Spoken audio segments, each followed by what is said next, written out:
Donc je n'ai pas beaucoup de temps, ça va être un peu difficile de vous dresser un état de l'art comme ça, mais on va essayer. Donc je vais passer sur certaines slides, c'est-à-dire que si après vous avez besoin de creuser, vous pourrez revenir dessus. Hein. Je vais être obligé de passer vite. Alors donc je rappelle que la consommation d'électricité est irrégulière dans la journée et dans l'année. L'électricité ne se stocke pas simplement, elle doit être consommée en direct. Donc, dans les scénarios anciens, on a des centrales de base, des éléments d'appoint, et que le stockage existe déjà depuis bien longtemps, comme on va le voir. Hein. Alors, disons, le problème de l'intégration des énergies renouvelables, vous avez ici la production éolienne du Danemark en 2009. Vous voyez que pour une moyenne de 765 MW, cela varie entre 0 et 3700 MW.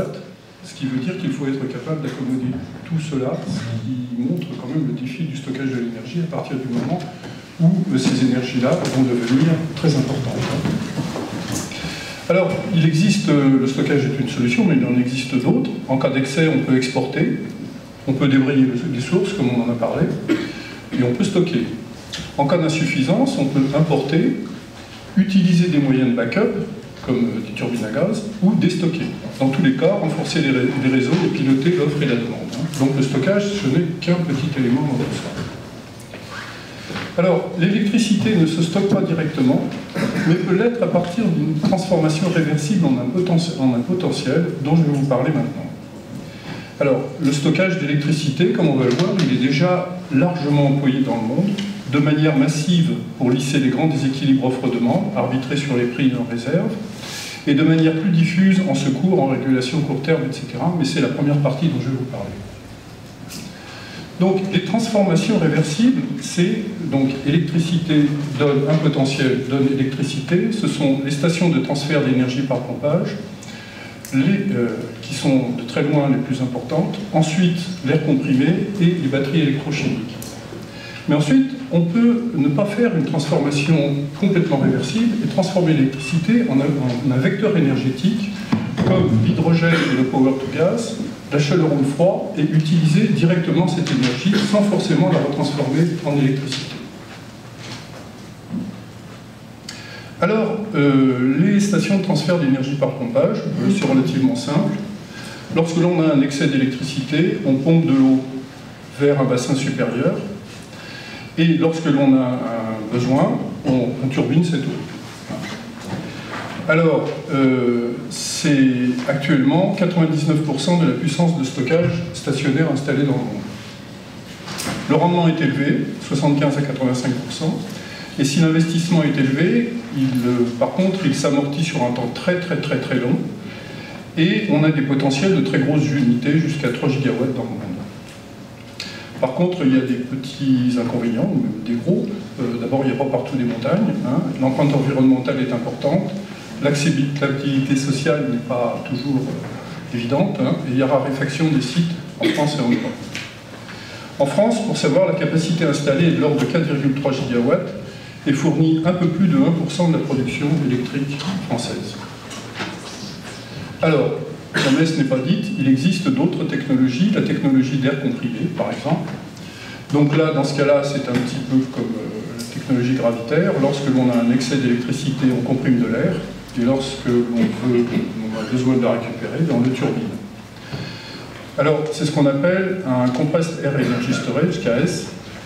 Dans les KS classiques, pour des raisons d'ordre thermodynamique, le rendement n'est que de l'ordre de 50% et nécessite d'utiliser un peu de gaz naturel. Donc c'est pas complètement vert, si on peut dire.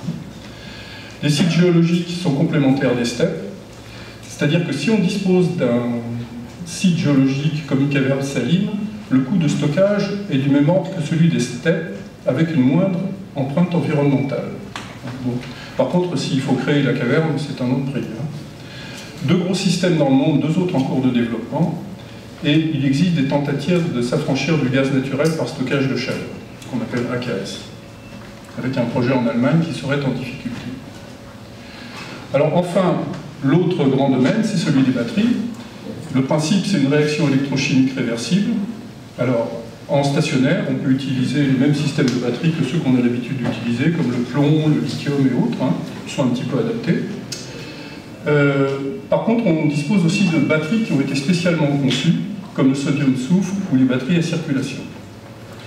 Alors, a priori, le coût des batteries est aujourd'hui beaucoup plus élevé, même s'il est en diminution, que les deux précédents systèmes. Il y a des problèmes de durée de vie, d'autodécharge, de rendement. Enfin, on verra. Enfin, on ne va pas rentrer dans les détails.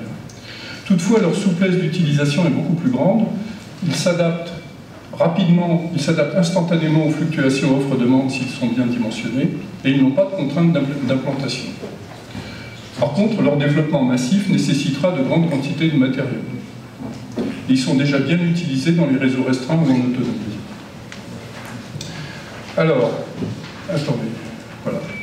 Si on regarde, je pense que je reviendrai sur la diapo après, si on regarde la croissance dans le temps des stockages stationnaires, toutes technologies confondues, en bleu les steppes, on voit que la messe est dite pratiquement dans le monde, le stockage d'énergie stationnaire, c'est les steppes. Et on ne voit pas, si je puis dire, d'inflexion. Alors, disons que ici, ce qui se passe, c'est que ici, c'est avant, et l'échelle n'est pas bonne. Hein.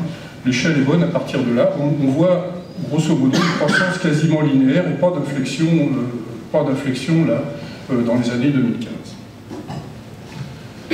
Alors, par contre, si on regarde plus en détail, on voit que la puissance installée par les steppes dans le monde, c'est 99%. Par contre, ce qui est prévu, ça c'est une exploitation de la base de données du DOE sur la question. Cela ne représente, si je puis dire, que 95%. Donc, en gros, ce qu'on voit, c'est que les steppes continuent leur croissance. Par contre, l'air comprimé et les batteries ont des croissances beaucoup plus importantes, même si globalement on reste à des valeurs qui sont quand même considérablement plus faibles. Voilà ce que je voulais vous donner comme message par rapport à ça. Alors évidemment, je ne vais pas vous faire des prévisions à 2050, hein, j'en sais rien. Essayer de prévoir la bourse, essayer de prévoir le prix du pétrole, ça, donc voilà. Ok. Alors, quelques petits points là qui consistent aussi à exploiter cette base de données. Aujourd'hui, l'Europe a 27% de la puissance installée, le Japon 15%, la Chine 19%, les États-Unis 15%. On voit que en cours d'installation, c'est la Chine qui est très loin devant, avec 29% devant les États-Unis et la Suisse. On voit aussi que par rapport à sa taille, le Portugal est bien placé. Alors, donc en ce qui concerne le stockage d'électricité par électron privé, il existe actuellement 2 installations dans le monde. Une, donc, en Allemagne, qui est en difficulté, que j'ai mis en rouge parce qu'elle serait, bon, il y a des gens qui disent qu'elle est abandonnée, d'autres qui disent qu'elle est en train de redimensionner. C'est un AKS, donc adiabatique, qui n'utiliserait pas de gaz naturel, mais c'est très compliqué. Et 2 installations de gros KS qui sont prévues aux États-Unis. Quand je parle d'installations prévues, c'est des installations pas financées, en fait. Hein, je ne parle pas des projets, il peut y en avoir des dizaines. Hein. On parle de projets fiables. Voilà. Alors, en ce qui concerne les batteries, donc on a vu que aussi là, les batteries, le taux de croissance était très fort. Ce qui me semblait intéressant à montrer, c'est qu'en 2008, on n'avait pas de batterie lithium-ion et que vous voyez ici qu'elles sont en très très forte croissance, beaucoup plus que les autres, même si, disons, la base de données du DOE n'est peut-être pas complètement bonne sous un certain nombre d'aspects. Je ne vais pas rentrer dans les détails. Hein. Il peut y avoir... Alors, ça, c'est des augmentations en puissance. Ce ne serait pas forcément la même chose, ce ne serait pas forcément la même hiérarchie si on parlait énergie. Parce que les batteries sodium-soufre ou les batteries à circulation ont des énergies plus importantes. Voilà, donc vous voyez que ce qui est prévu d'installation en lithium-ion en puissance est considérable, ainsi qu'en nombre de projets. Maintenant, dans le monde, où sont les projets, hein, je parle des projets, ceux qui sont déjà financés, qui sont en cours de montage, je ne parle pas de ceux qui sont existants, on voit que c'est les États-Unis qui font pratiquement la moitié du monde. Alors, là, jusque-là, je vous ai parlé des transformations électricité d'un potentiel d'une électricité. Maintenant, je vais vous parler électricité d'un vecteur énergétique, ce vecteur énergétique pouvant être ou non retransformé en électricité. Donc, la transformation en hydrogène et power to gas, ou transformation en chaleur ou en froid. Ce sont 2 autres vecteurs énergétiques. Bon, celui qui va nous intéresser le plus, pour des raisons de temps, je vais passer un tout petit peu de temps, je vais peut-être lancer un peu ensuite. Voilà, alors, l'hydrogène. la transformation réversible, c'est qu'on a de l'électricité, on fait une électrolyse, on stocke de différentes façons, mais souvent en air comprimé, éventuellement dans un réservoir géologique, ce qui permettrait d'atteindre de très grandes quantités d'énergie et de faire basculer donc de grandes quantités d'énergie d'une saison sur l'autre. Et ensuite, par la pile à combustible, on revient vers l'électricité. Alors c'est tout à fait possible. La densité énergétique de l'hydrogène est plus élevée que celle des précédents systèmes. Par contre, le rendement est considéré comme faible et les coûts élevés, et l'électrolyse est mal adaptée aux sources intermittentes. Enfin, oui, on verra ce qu'il dira. Il faut bien lui lancer la balle. Alors, l'utilisation directe, je dirais power to gas, pas de transformation aqueuse. Dans ce cas-là, le rendement de l'électrolyse est de l'ordre de 60%. Je ne dis pas du rendement d'aujourd'hui. Tu expliqueras. Alors, là, ce qu'on peut en faire, c'est qu'on peut l'injecter donc dans le réseau de gaz naturel, où il peut servir au même titre que le gaz naturel et donc être stocké et pour une utilisation ultérieure. On peut l'utiliser dans l'industrie comme matière première, l'hydrogène c'est très important. On peut l'utiliser dans les stations-service. On peut aussi le transformer en méthane par la réaction de Sabatier ou en méthanol si on dispose de gaz carbonique. Et le méthane étant d'utilisation beaucoup plus facile que l'hydrogène. Alors, ensuite, on peut le transformer en chaleur. Alors, il existe déjà un système dans les centrales thermodynamiques solaires, donc on fabrique un fluide chaud que l'on peut stocker et transformer en électricité ultérieurement, pour passer la pointe. Donc, en fait, c'est la deuxième type de stockage stationnaire dans le monde après les steppes. C'est avant tout le reste, ça. Et c'est en croissance importante aussi. Par contre, la transformation d'électricité excédentaire en chaleur ou au froid existe déjà dans le monde. Alors moi, ce que j'ai trouvé, c'est de très nombreuses petites unités, donc on ne peut surtout pas dire que c'est exhaustif, ce que je vous présente là. Ce que je dirais simplement, c'est que en France, finalement, le premier stockage d'électricité nucléaire, ça a été pendant très longtemps les ballons d'eau chaude que vous avez chez vous qui se mettent en route. Donc vous voyez que c'est quand même quelque chose de très important. Et il existe aussi des projets de stockage de l'électricité avec restitution par pompage thermique à haute température. C'est un projet très astucieux d'un de nos collègues. Il n'est pas là. Voilà. Alors là, j'ai mis ce que j'ai trouvé toujours dans cette base du DOE. Alors on voit que, évidemment, les taux de croissance d'hydrogène sont très importants, mais que les quantités installées sont extrêmement faibles. Pareil pour la chaleur et le froid, alors que pour le sel fondu, quand même, on a quand même des choses relativement importantes. Voilà. Le dynamisme du stockage de sel fondu correspond au dynamisme des centrales solaires thermodynamiques, si je puis dire.